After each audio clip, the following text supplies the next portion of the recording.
जय हिंद। तो आज जो हमारा यह वीडियो है, ये आज हमारा बेसिक ऑफ केमिस्ट्री का डे 5 है। बेसिक ऑफ केमिस्ट्री का डे 5 आज हम पढ़ने वाले हैं इस वीडियो में।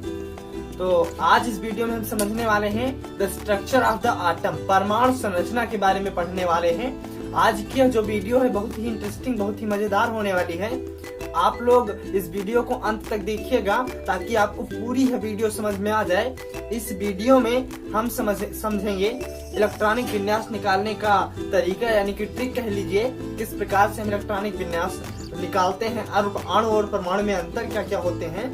ये सारी बातें आज हम इसी वीडियो में, सिर्फ इसी वीडियो में कंप्लीट करने वाले हैं। तो अगर आप लोग हमारे चैनल में नए हैं तो सबसे पहले आप लोग हमारे चैनल को सब्सक्राइब कर लीजिए, लाइक कर लीजिए तथा शेयर कर लीजिए, और आगे की वीडियो देखने के लिए बने रहिए आप लोग अंश 5G एकेडमी के साथ। तो आइए हम शुरू करते हैं इसको।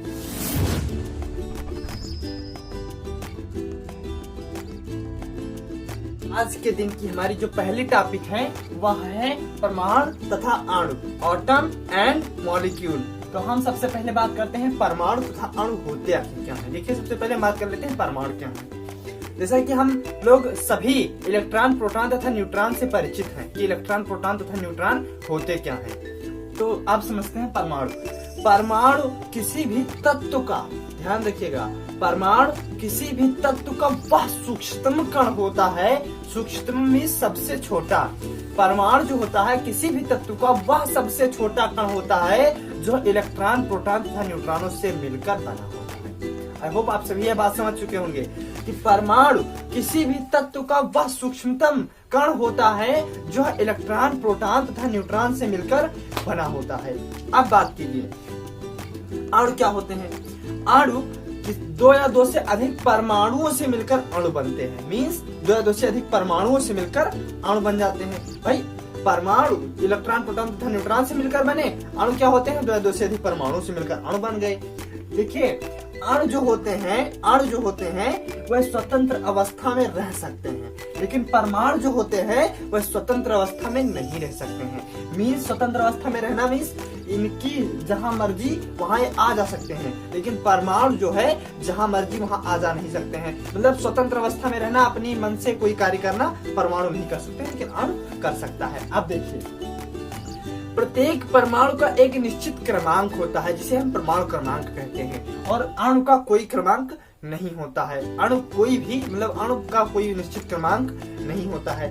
देखिए, परमाणु जो होते हैं वो किसी भी अभिक्रिया में, अभिक्रिया हम आगे समझते हैं कि अभिक्रियाएं क्या होती हैं, किस प्रकार से क्या क्या आगे प्रोसेस होता है। तो परमाणु जो होता है वह किसी भी अभिक्रिया में बिना विघटित हुए, मतलब बिना अपने और खंडों में विभाजित हुए डायरेक्टली भाग लेता है, मतलब डायरेक्टली वो पार्टिसिपेट करता है। वह और अधिक टूटेगा नहीं, स्वतः जिस प्रकार जिस रूप में वह है उसी रूप में। जैसे हम किसी से झगड़ा करें तो हम अपना थोड़ा तोड़ कर नहीं झगड़ा करेंगे ना, डायरेक्ट हम किसी से झगड़ा करेंगे। उसी प्रकार परमाणु भी अभिक्रिया जब करता है तो वह डायरेक्टली अभिक्रिया करता है, किसी और रूप में खंडित होकर नहीं करता है। लेकिन अणु जो होते हैं वह अपने अवयव में, परमाणुओं में टूट कर अभिक्रिया करते हैं। तो ये कुछ परमाणु और अणु में अंतर थे। अब हम आगे समझते हैं इलेक्ट्रॉनिक विन्यास निकालने की ट्रिक। तो साथियों, हमारा जो आज के दिन का अगला टॉपिक है वह है इलेक्ट्रॉनिक विन्यास, मींस इलेक्ट्रॉनिक कॉन्फ़िगरेशन।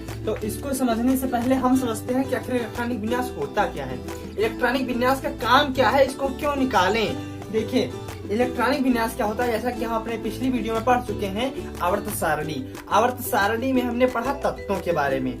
तो तत्व, उसमें चूंकि 118 तत्व थे, कौन तत्व कहाँ पर स्थित है, किस लिए स्थित है, किस ब्लॉक में स्थित है, उसके अंतिम कोश में कितने इलेक्ट्रॉन है, वगैरह वगैरह, जितनी भी और बहुत सी बातें, वह सारी बातें हमें इलेक्ट्रॉनिक विन्यास से पता लगती हैं। किससे? इलेक्ट्रॉनिक कॉन्फ़िगरेशन से पता लगती हैं। मीन्स यदि हम किसी तत्व का इलेक्ट्रॉनिक कॉन्फ़िगरेशन निकाल लें तो लगभग हमारी वह सारी बातें, कौन सा तत्व किस ब्लॉक में है, किस आवर्त में है, किस वर्ग में है, और उसके बाह्यकोश में कितने इलेक्ट्रॉन है, वगैरह वगैरह, मतलब ये सारी बातें हम इलेक्ट्रॉनिक कॉन्फ़िगरेशन की मदद से पता लगा सकते हैं। इलेक्ट्रॉनिक कॉन्फ़िगरेशन के और भी बहुत सारे वर्ग हैं जिन्हें हम आगे धीरे धीरे पढ़ते चले जाएंगे, क्योंकि आज हम थोड़ा इतना समझते हैं कि इलेक्ट्रॉनिक विन्यास हम क्यों निकालते हैं, उसके लिए हम इलेक्ट्रॉनिक विन्यास निकालते हैं। अब इलेक्ट्रॉनिक विन्यास होता क्या है? क्योंकि इलेक्ट्रॉनिक विन्यास तत्व से ही रिलेटेड है, इसलिए तत्व का ही कुछ ना कुछ तत्व का ही होगा। देखिए इलेक्ट्रॉनिक विन्यास क्या होता है, किसी भी तत्व के इलेक्ट्रॉन वितरण को, मतलब इलेक्ट्रॉनों के इधर उधर व्यवस्थित होने की, अगर उनको हम व्यवस्थित कर दें, वही हमारा इलेक्ट्रॉनिक विन्यास होता है। मतलब किसी भी तत्व के इलेक्ट्रॉन के वितरण को हम इलेक्ट्रॉनिक विन्यास कहते हैं। दो बातें होंगी, इलेक्ट्रॉनिक विन्यास होता क्या है, इलेक्ट्रॉनिक विन्यास आखिर निकालें क्यों।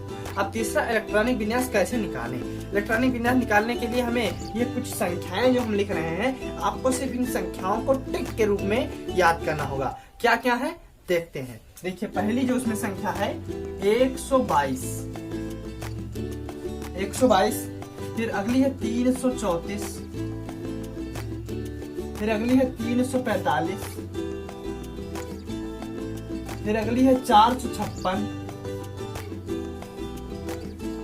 अगली 456, फिर इसके बाद वाली अगली है 456, फिर उसके अगली वाली है 756, फिर उसके अगली वाली है 7p। इन संख्याओं को अगर हम याद कर लें तो किसी भी तत्व का इलेक्ट्रॉनिक कॉन्फ़िगरेशन निकालना बहुत ही सिंपल हो जाता है, बहुत ही आसान हो जाता है।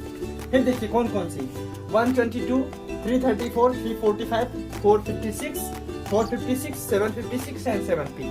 मतलब इन सारी संख्याओं को हमें याद करना अत्यंत आवश्यक है, तभी हम किसी भी तत्व का इलेक्ट्रॉनिक कॉन्फ़िगरेशन निकाल सकते हैं। ये संख्याएं आई होप आप सभी याद कर लेंगे। अब हम अगली बात करते हैं इसमें। कोई भी तत्व होता है जिसके इलेक्ट्रॉन जो होते हैं वो हमेशा 4 कक्षकों में उपस्थित रहते हैं। 4 कक्षक, जैसे सपोज कीजिए कोई तत्व है, कोई यह तत्व है, इसके नाभिक में प्रोटॉन होते हैं। अब इसके हमेशा 4 कक्षक होंगे, 1, 2, 3, 4। ये 4 कक्षक होते हैं किसी भी तत्व के, जिसमें पहले कक्षक को K, L, M, N इस प्रकार से डिनोट करते हैं। पहला वाला ये हो जाएगा K, फिर अगला वाला L, फिर अगला वाला M, फिर अगला वाला N हो जाएगा। इस प्रकार से चारों कक्षक होते हैं। अब एक एक कक्षक में इनकी कक्षाएं होती हैं, जैसे S, P, D, F, ये 4 कक्षाएं होती हैं। इन्हीं चारों कक्षाओं को हम ब्लॉक भी कहते हैं। ये S, P, D, F क्या होते हैं, यही आवर्त सारणी में आप लोग याद कीजिए, ब्लॉक होते हैं। S block, P block, D block, F block. लेकिन यहाँ पर वह कक्षाएं होती हैं, इनके बीच बीच में वह सभी कक्षाएं होती हैं। अब देखिए जैसा कि हम जानते हैं ब्लॉक 4 होते हैं। कौन कौन से, देखिए कौन कौन से ब्लॉक, S, P, D और F, ये 4 ब्लॉक हो जाते हैं। इसी क्रम में हम इसको यहाँ पर सजाते हैं, इसी क्रम में S, P, D, F के क्रम में। अब देखिए 4 ब्लॉक हो गए, तो हमें इलेक्ट्रॉनिक विन्यास से क्या क्या चीज पता करना है। आवर्त, वर्ग, ब्लॉक, मतलब किस ब्लॉक का तत्व है तो इससे पता हो जाएगा। आवर्त क्या है, बाह्य कोश में इलेक्ट्रॉन क्या क्या, मतलब और कई चीजें पता करनी है। लेकिन S, P, D, F के क्रम में इस फार्मूले को हम, इस सूत्र को लिखते हैं। तो देखिए यहाँ पर 1 अभी पहली बार आया है, तो 1 के नीचे हम लिखेंगे S, 1 के नीचे S हो गया।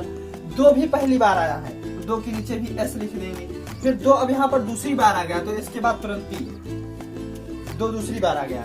फिर 3 पहली बार आया, 3 के लिए S, फिर 3 दूसरी बार आ गया, 3 के लिए P, दूसरी बार जहाँ आया था P पर पहुंच जाएंगे। 4 पहली बार आया, 4 के लिए S, 3 तीसरी बार, पहली दूसरी तथा तीसरी बार 3 यहाँ पर आ गया, तो 3 यहाँ पर तीसरी बार के लिए D। फिर 4 यहाँ पर पहली बार आया, यहाँ पर दूसरी बार आ गया, तो यहाँ पर दूसरी बार के लिए P। फिर 5 यहाँ पहली बार आया तो S।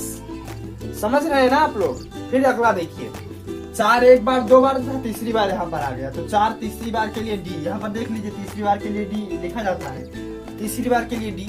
5 यहाँ पर पहली बार आया था, यहाँ पर दूसरी बार, तो दूसरी बार के लिए P। 6 यहाँ पर पहली बार आ गया, तो 6 के लिए S हो गया। अब आगे देखिए 4 यहाँ पर कौन सा बार आ गया, देखिए 1 बार, 2 बार, 3 बार और चौथी बार यहाँ पर आया, तो 1, 2, 3, 4 के लिए F। 5 यहाँ पर कितनी बार आया है, 5 यहाँ पर 1 बार, 2 बार, तीसरी बार, तो तीसरी बार के लिए FD। 6 यहाँ पर SP। समझ रहे हैं ना। आगे देखिए 7 यहाँ पहली बार आया है, तो 7 के लिए F। 5 यहाँ पर D हो गया, 5 के लिए D के बाद 5 के लिए F। 6 के लिए P हो गया, तो P के लिए बाद D।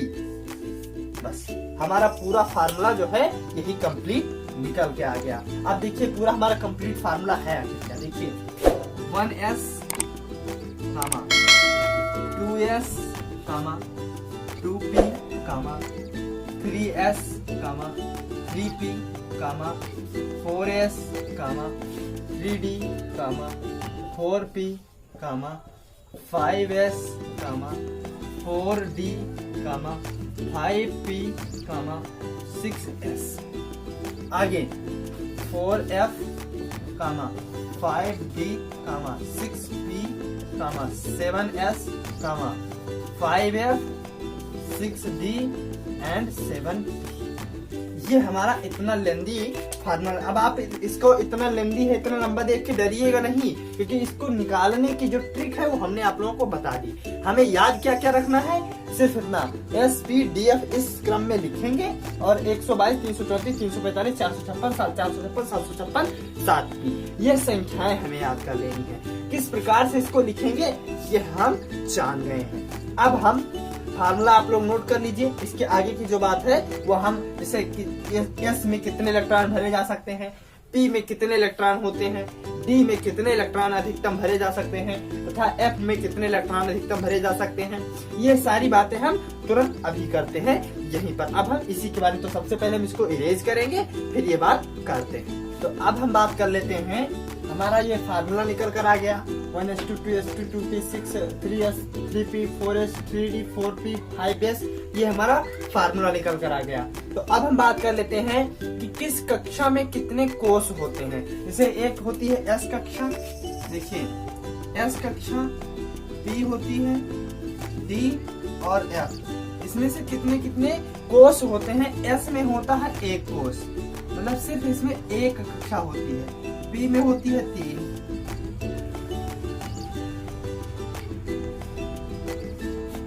D में होती है 5 कक्षाएं D में होती है, 1 2 3 4 और 5। और F में 14 कक्षाएं होती है। कितनी? 14, 14 इस प्रकार से 1 2 3 4 5 6 और 7। फिर एक बार देखिए, S में सिर्फ एक कक्षा होती है, P में 3 कक्षाएं होती हैं, D में 5 होती हैं और F में 7 कक्षाएं होती हैं। कितनी? 7 कक्षाएं होती हैं। अब एक एक कक्षा में कितने इलेक्ट्रॉन मैक्सिमम भरे जा सकते हैं। देखिए एक कक्षा में मैक्सिमम 2 इलेक्ट्रॉन भरे जा सकते हैं। कितने? सिर्फ 2 इलेक्ट्रॉन भरे जा सकते हैं। तो यहाँ पर देखिए S में हम मैक्सिमम कितना भर सकते हैं, एक ऊपर दूसरा नीचे को। P में 1 2 3 4 5 6। यहाँ D में 1 2 3 4 5 6 7 8 9 10। मतलब S में टोटल 2 इलेक्ट्रॉन भरे जा सकते हैं, P में टोटल 6 इलेक्ट्रॉन, D में टोटल 10 इलेक्ट्रॉन भरे जा सकते हैं और इसी प्रकार F में टोटल 14 इलेक्ट्रॉन भरे जा सकते हैं। कितने? 14। देखिए 1 2 3 4 5 6 7 8 9 10 11 12 13 और 14। तो अब हम समझ चुके हैं कि इलेक्ट्रॉनों को हम किस प्रकार एक एक कक्षाओं में भरेंगे। जैसे S में 2, P में 6, D में 10 और F में 14 मैक्सिमम इलेक्ट्रॉन भरे जा सकते हैं। इससे ज्यादा इलेक्ट्रॉन हम यहाँ पर नहीं भर सकते हैं इलेक्ट्रॉनिक कॉन्फ़िगरेशन में। S में हम मैक्सिमम 2 इलेक्ट्रॉन रखेंगे, P में मैक्सिमम 6 इलेक्ट्रॉन रखेंगे, D में हम मैक्सिमम 10 इलेक्ट्रॉन रखेंगे और F में कहा गया, F में मैक्सिमम हम 14 इलेक्ट्रॉन यानी कि 14 इलेक्ट्रॉन रख सकते हैं। बस अब ये इलेक्ट्रॉनिक कॉन्फ़िगरेशन हम निकालना शुरू करते हैं। S में एक कक्षा, P में 3, D में 5 और F में 14 कक्षाएं होती हैं। तो अब हम बात कर लेते हैं हमारे इलेक्ट्रॉनिक कॉन्फ़िगरेशन की। किसी तत्व का इलेक्ट्रॉनिक कॉन्फ़िगरेशन निकाल कर उसके आवर्त ब्लॉक तथा बाह्यतम कोश में इलेक्ट्रॉनों की संख्या हम किस प्रकार से पता लगाते हैं, किस प्रकार वह किस वर्ग में है, यह बातें हम किस प्रकार से पता लगाते हैं। तो आइए सबसे पहले हम इसको इरेज करते हैं, फिर वहां पर चलते हैं। तो अब हम समझ चुके हैं कि हम S में मैक्सिमम 2 इलेक्ट्रॉन, P में मैक्सिमम 6 इलेक्ट्रॉन, D में मैक्सिमम 10 इलेक्ट्रॉन तथा F में मैक्सिमम 14 इलेक्ट्रॉन भर सकते हैं। तो अब हम समझने वाले हैं एक एग्जाम्पल लेकर, किसी भी तत्व का एग्जाम्पल लेकर उसका इलेक्ट्रॉनिक विन्यास हम किस प्रकार से डिनोट करेंगे, किस प्रकार से निकालेंगे। तो चलिए हम छोटा सा एग्जाम्पल लेते हैं। जैसा कि हम कल के अपने वीडियो में बता चुके हैं कि किसी भी तत्व को रिप्रेजेंट कैसे करते हैं। जैसे हम नाइट्रोजन को ले लें तो हम जानते हैं कि नाइट्रोजन का परमाणु क्रमांक होता है 7 और परमाणु भार होता है 14, यानी कि द्रव्यमान संख्या 14 होती है। तो इसको इस प्रकार से हम रिप्रेजेंट करेंगे। अब हमने पिछली वीडियो में आवर्त सारणी में इस बात को पढ़ चुके हैं किस प्रकार से रिप्रेजेंट करते हैं। तो अब हम चलते हैं अपने इलेक्ट्रॉनिक कॉन्फ़िगरेशन की ओर। इसके इलेक्ट्रॉनिक कॉन्फ़िगरेशन को हम किस प्रकार से निकालेंगे। तो जैसा कि हम जानते हैं कि किसी भी तत्व में उपस्थित इलेक्ट्रॉनों की संख्या अथवा प्रोटॉनों की संख्या को उसका परमाणु क्रमांक कहते हैं। तो इसमें परमाणु क्रमांक इसका 7 है, तो इसमें मैक्सिमम 7 इलेक्ट्रॉन ही उपस्थित होंगे। तो अब हम देख लेते हैं इसका इलेक्ट्रॉनिक कॉन्फ़िगरेशन। फार्मूला है 1s, फिर 2s, फिर 2p। पहले इतने में इलेक्ट्रॉन भरा जाए, फिर देखा जाए हुआ कि नहीं हुआ। s में मैक्सिमम 2 इलेक्ट्रॉन, फिर s में मैक्सिमम 2 इलेक्ट्रॉन, p में मैक्सिमम 6 इलेक्ट्रॉन भर सकते हैं। लेकिन यहाँ पर देखिए मैक्सिमम 7 इलेक्ट्रॉन में 7 इलेक्ट्रॉन हम यहाँ पर भरेंगे, जो कि परमाणु क्रमांक बराबर इलेक्ट्रॉनों की संख्या बराबर प्रोटॉनों की संख्या। तो 7 इलेक्ट्रॉन यहाँ पर हम मैक्सिमम भरेंगे। तो यहाँ पर 2 और 2 4 हो चुके हैं, 4 इलेक्ट्रॉन भरे जा चुके हैं। अब बचा कितना, 3 इलेक्ट्रॉन। 7 में कितना कम पड़ रहा, 3 इलेक्ट्रॉन। तो यहाँ पर p में हम मैक्सिमम 3 इलेक्ट्रॉन ही फिल करेंगे। तो ये नाइट्रोजन का इलेक्ट्रॉनिक कॉन्फ़िगरेशन इस प्रकार से हम लिखेंगे। फिर देखिए एक बार, 4 इलेक्ट्रॉन यहाँ पर s में हो गए, 3 इलेक्ट्रॉन यहाँ p में जाएंगे, बस 4 3 7 इलेक्ट्रॉन। इसको इस प्रकार से नोट करना है तो इस प्रकार से भी नोट कर सकते हैं। 2, देखिए ये भी 2 वाला है, ये भी 2 वाला है। तो s और p ऊपर इलेक्ट्रॉन जुड़ जाएंगे। तो 2, 3, 2, 3, 5, 2, 5 इसका इलेक्ट्रॉनिक कॉन्फ़िगरेशन इस प्रकार से आ जाएगा। ये एक अकेला था तो इसको अलग लिख लिए, फिर 2 और 2 एक थे तो इसमें उसके इलेक्ट्रॉनों को हमने ऐड कर लिया, 2, 5। अब देखिए इससे जो है कितनी बातें हमारी सामने आई। अब इसको बात कर लेते हैं। देखिए यहाँ पर सबसे लास्ट में हमारा आया p, यानी कि नाइट्रोजन जो है वो हमारा p ब्लॉक का तत्व है। किस ब्लॉक का, p ब्लॉक का तत्व है। अब नाइट्रोजन p ब्लॉक का तत्व है, एक बात इतनी तो क्लियर हुई। अब उसके बाह्य कोश में कितने इलेक्ट्रॉन होंगे, यह बात। बाह्य कोश में उसके 5 इलेक्ट्रॉन होने वाले हैं। कितने, 5 इलेक्ट्रॉन उसके बाह्य कोश में। नाइट्रोजन के बाह्य कोश में कितने इलेक्ट्रॉन होंगे, 5 इलेक्ट्रॉन। बाह्य कोश मतलब जो सबसे आखिरी वाला जो कोश होगा उसी को हम बाह्य कोश कहते हैं। इसे यहाँ से देख लीजिए, ये पहला है, दूसरा, तीसरा, चौथा। तो जो उसके सबसे आखिरी वाला कोश होगा उसमें 5 इलेक्ट्रॉन उपस्थित होंगे। तो यहाँ पर हमने ब्लॉक पता कर लिया। आवर्त की बात कर लेते हैं कि नाइट्रोजन किस आवर्त में उपस्थित है। तो नाइट्रोजन हमारा द्वितीय आवर्त में उपस्थित है। यहाँ से लास्ट वाले से देखिए, द्वितीय आवर्त में है तथा p ब्लॉक में है। 2 बातें क्लियर हुई। किस कौन सी, द्वितीय आवर्त में है और p ब्लॉक में है तथा बाह्य कोश में 5 इलेक्ट्रॉन है। हम आवर्त सारणी में स्थिति का पता लगाने के लिए हमें क्या क्या हो सकता है। देखिए पहली बात, एक तो कौन से ब्लॉक में है, दूसरा किस आवर्त में है, तीसरा किस वर्ग में है। तो वर्ग हम किस प्रकार से निकालते हैं ये हम अभी आगे सीख लेते हैं। अभी तुरंत हम वर्ग निकालना सीख लेंगे। तो अब हम या फिर हम पहले वर्ग निकालना ही सीख लेते हैं, फिर हम इसको आगे बढ़ते हैं। तो वर्ग निकालने के लिए हम कुछ चीजें याद रखेंगे। जैसे देखिए ये हमें एक टेबल प्राप्त हो रही है। जैसे देखिए 1, 2, 3, 4, 5, 6, 7, 8, 9, 10, 11, 12, 13, 14, 15, 16, 17 और लास्ट में 18। तो हम इसको सीरियल से चलेंगे। ये हो जाएगा फर्स्ट ए, ये हो जाएगा सेकेंड ए, ये हमारे 2 हो जाते हैं एस ब्लॉक के। समझ रहे हैं आप लोग। बीच में हमारे 10 डी ब्लॉक के हो जाएंगे। यहाँ तक 1, 2, 3, 4, 5, 6, 7, 8, 9, 10 यहाँ तक होंगे। सॉरी 12 तक ये हमारे हो जाते हैं डी ब्लॉक के। ये हमारा हो जाएगा एस ब्लॉक का। हम आवर्त सारणी कल पढ़ाए हैं। अगर आप लोगों ने अभी हमारी आवर्त सारणी का वीडियो नहीं देखा है तो आप लोग वो देख लीजिए, तभी आपको यह बातें समझ में आने वाली हैं। अब ये 2 हो जाएंगे एस ब्लॉक के, बीच में 10 हो जाएंगे डी ब्लॉक के, इधर वाले हो जाते हैं पी ब्लॉक के। तो डी ब्लॉक वाले में देखिए थर्ड बी,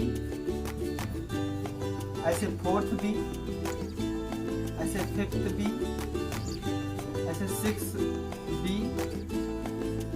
7th B,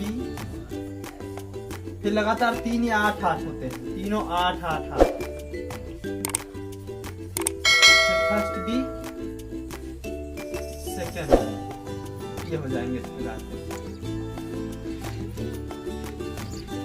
ये हमारा इतना डिनोट हो गया।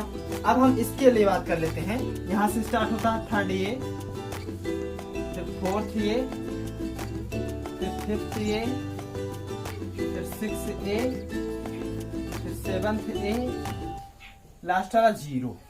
लास्ट वाला क्या होता है? 0। अब देखिए यहीं पर देख लीजिए आप लोग,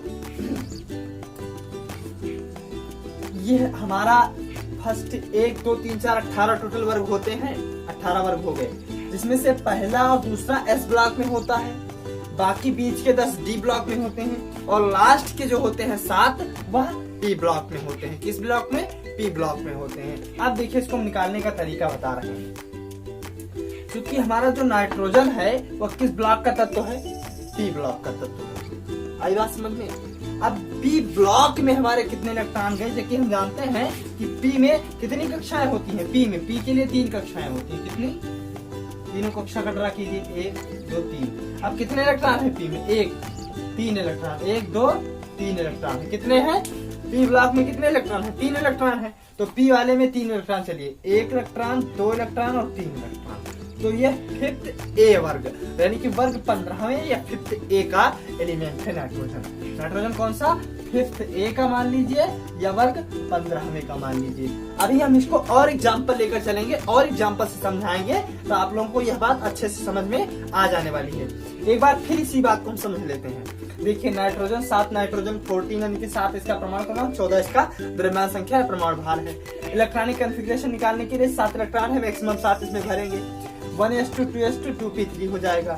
120 इसी फार्मूले से देखिए, एस में मैक्सिमम 2 इलेक्ट्रॉन भर सकते हैं, पी में 6 भर सकते थे, लेकिन यहाँ पर हमें चाहिए कितना? सिर्फ 3 ही चाहिए, इसलिए 3 भरे। इससे हमें क्या क्लियर हुआ कि लास्ट में हमारा पी आया, यानी कि नाइट्रोजन हमारा पी ब्लॉक एलिमेंट है, इस पी ब्लॉक का तत्व है। दूसरा इसका वर्ग आवर्त जो होगा वह द्वितीय आवर्त में है। 7 आवर्त होते हैं, इसी 7 यही जो 7 गिनतियां लिखी हैं इन्हीं से पता चल जाता है कौन सा तत्व किस आवर्त का है। तो दूसरी आवर्त का तत्व है। वर्ग का पता लगाने के लिए 18 वर्ग होते हैं। 18 वर्ग के लिए हम इस प्रकार से, ये एस ब्लॉक के हो जाते हैं, ये इतने डी ब्लॉक के हो जाते हैं, ये हो जाता है पी ब्लॉक का। तो नाइट्रोजन हमारा पी ब्लॉक का तत्व था। तो पी मैक्सिमम 3 कक्षाएं होती हैं, प्रत्येक एक कक्षाओं में मैक्सिमम 2 इलेक्ट्रॉन भरे जा सकते हैं। तो एक एक करके इलेक्ट्रॉन भरे जाते हैं। क्यों एक एक करके इलेक्ट्रॉन भरे गए? अब हम इस इलेक्ट्रॉनों को डायरेक्ट यहाँ पर नहीं भी भर सकते थे, तब अगला भर देते, लेकिन ऐसा नहीं है। इसके लिए कुछ रूल्स एंड रेगुलेशंस हैं जो हम अपनी आगे की वीडियो में बिल्कुल क्लियर कर देने चाहते हैं। मतलब एक कक्षा में जब तक दूसरे कक्षा में तब तक इलेक्ट्रॉन जोड़ा नहीं बनेगा इलेक्ट्रॉनों का, मतलब तब तक इलेक्ट्रॉन 2 नहीं होंगे जब तक सभी कक्षाओं में एक एक इलेक्ट्रॉन उपस्थित ना हो जाए। ये आगे नियम है, आगे हम अपनी वीडियो में ही बता देंगे किसका नियम है, क्या क्या मतलब वगैरह वगैरह सारी बातें। तो 3 इलेक्ट्रॉन भर गए, तो चूंकि पी में 3 इलेक्ट्रॉन पर चलिए, पहला इलेक्ट्रॉन, दूसरा इलेक्ट्रॉन, तीसरा इलेक्ट्रॉन। पी में हम चलेंगे, पी ब्लॉक हम बता चुके हैं पहले कि यह पी ब्लॉक है। कौन सा? पी ब्लॉक है। तो पी ब्लॉक में पहला इलेक्ट्रॉन, दूसरा इलेक्ट्रॉन, तीसरा, तो 15वें वर्ग का यह तत्व है, और इसके बाद कोष में 5 इलेक्ट्रॉन होंगे। तो अब हम इसी बात को अपने अगले एक और एग्जाम्पल लेकर चलते हैं। तो सबसे पहले हम इसको इरेज कर देते हैं। तो अब हम इलेक्ट्रॉनिक कॉन्फ़िगरेशन समझते हैं सल्फर का और मैग्नीशियम का। सल्फर का परमाणु क्रमांक होता है 16, परमाणु भार 32, मैग्नीशियम का परमाणु क्रमांक होता है 12 और परमाणु भार 24 होता है। तो सल्फर का सबसे पहले इलेक्ट्रॉनिक कॉन्फ़िगरेशन समझते हैं। सल्फर का electronic 1s 2s 2p, formula आप लोग ऊपर देखते रहिए। फिर 3s 3p, फिर देखिए इसको भरते हैं सबसे पहले, तब हम आगे लिखेंगे, पता नहीं पूरा हो जाए तो सबसे पहले s में 2 इलेक्ट्रॉन, फिर s में 2 इलेक्ट्रॉन, p में 6 इलेक्ट्रॉन, 6 4 10 हो गए, 16 भरना है, 10 2 12 और 4 16, इस प्रकार से भरा जाएगा। फिर देखिए 2 2 4 6 4 10 हो गए, 16 मैक्सिमम भरना है, तो 10 और 2 12 और 4 16, हमारे टोटल इलेक्ट्रॉन जो है वो कंप्लीट हो गए। अब देखिए यह इसका वर्ग आवर्त अंतिम कोष में बाह्य कोष में इलेक्ट्रॉन क्या है, ये सारी बातें अब हम समझते हैं। सबसे लास्ट में आया P, तो ये हमारा हो जाता है P ब्लॉक एलिमेंट। कौन सा? P block element.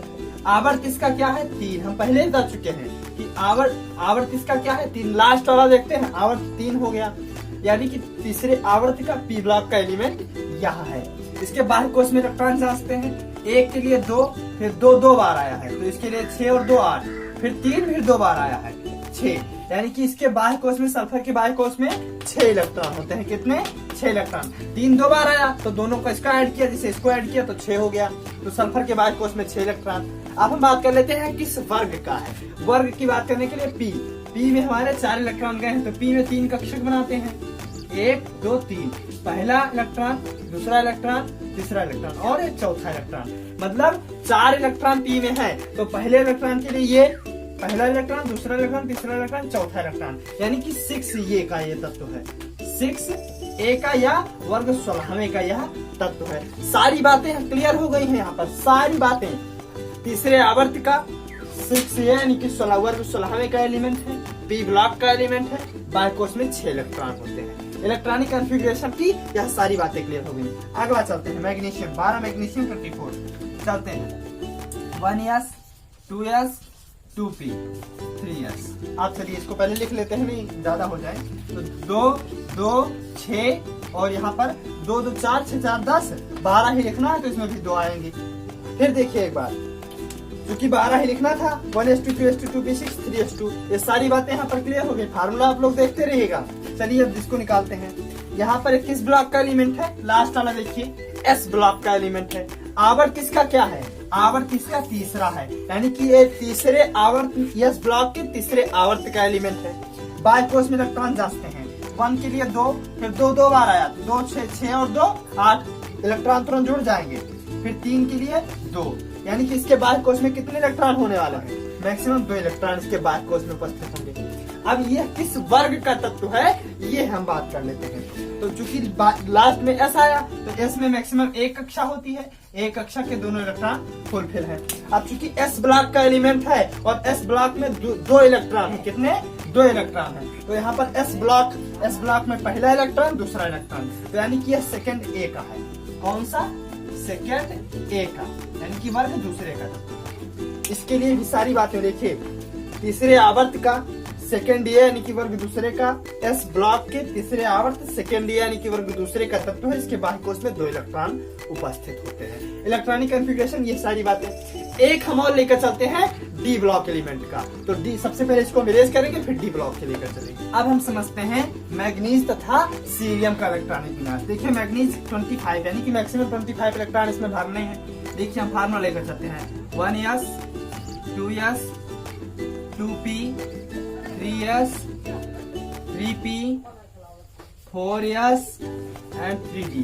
अब सब में इलेक्ट्रॉन भरना प्रारंभ कीजिए। ज्यादा नहीं लिखेंगे फार्मूला, फार्मूले के अनुसार आप लोग चलते रहिए। देखिए फार्मूला 2 2 6 10 हो गए, 12 6 18 2 20, मैक्सिमम कितना भरना है? 25। तो डी में हो जाएंगे हमारे 5 इलेक्ट्रॉन। आप लोग समझ चुके ना?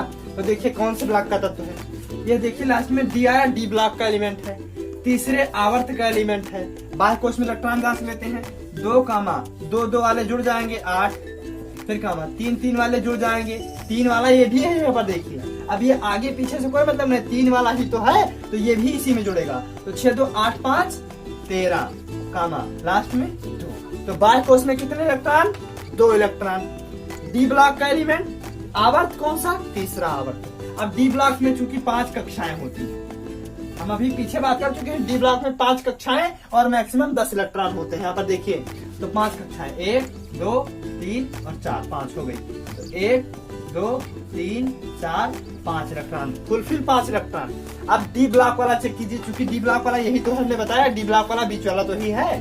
तो डी ब्लॉक में 5 इलेक्ट्रॉन, पहला इलेक्ट्रॉन, दूसरा इलेक्ट्रॉन, तीसरा इलेक्ट्रॉन, चौथा इलेक्ट्रॉन, 5वां इलेक्ट्रॉन, यानी कि हमारा जो यह तत्व है मैग्नीज, वो 7वें वर्ग में होगा, 7वें वर्ग या 7th बी में उपस्थित होगा। समझ चुके ना आप लोग? तो आई होप आप सभी समझ चुके होंगे कि इलेक्ट्रॉनिक कॉन्फ़िगरेशन का महत्व क्या है, इलेक्ट्रॉनिक कॉन्फ़िगरेशन क्यों निकालें और किस प्रकार से निकालें। ये सारी बातें हमने अपनी इस वीडियो में कंफर्म कर दी हैं। तो अब कुछ इसमें एक्सेप्शंस होते हैं, कुछ अपवाद होते हैं। डी ब्लॉक में कुछ अपवाद हैं जिनके इलेक्ट्रॉनिक कॉन्फ़िगरेशन निकालने में थोड़ी प्रॉब्लम होती है। धीरे धीरे करके हम उन सब मतलब अगली वीडियो में, चूंकि वीडियो काफी लंबी हो चुकी है, तो हम अगली वीडियो में उन जो अपवाद वाले हैं जितने भी हैं उन सबका इलेक्ट्रॉनिक कॉन्फ़िगरेशन इसमें निकलवा देंगे, यहाँ अपनी वीडियो में निकलवा देंगे। तो अगर आप लोगों को यह मेरी वीडियो पसंद आई है तो कृपया मेरे चैनल को सब्सक्राइब कर दो, लाइक कर दो तथा इस वीडियो को आगे शेयर कर दो ताकि दूसरों को भी इस वीडियो से बेनिफिट मिलता रहे। तो इलेक्ट्रॉनिक विन्यास के जितने भी प्रोसेस थे वह खत्म हो चुके हैं। इलेक्ट्रॉनिक का विन्यास का महत्व यहाँ खत्म नहीं होता है। इलेक्ट्रॉनिक विन्यास का उपयोग और कई चीजों में जैसे संयोजकता, बैलेंसी वगैरह, मतलब काफी चीजों में इसका उपयोग किया जाता है, काफी चीजें निकालने के लिए। तो यहाँ पर हमने कुछ एग्जाम्पल दिए हैं, ये सारे एग्जाम्पल्स आई होप आप सभी समझ चुके होंगे किस प्रकार से इलेक्ट्रॉनिक कॉन्फ़िगरेशन निकाला जाता है। तो मिलते हैं फिर अगले वीडियो में। जय हिंद, तब तक के लिए धन्यवाद।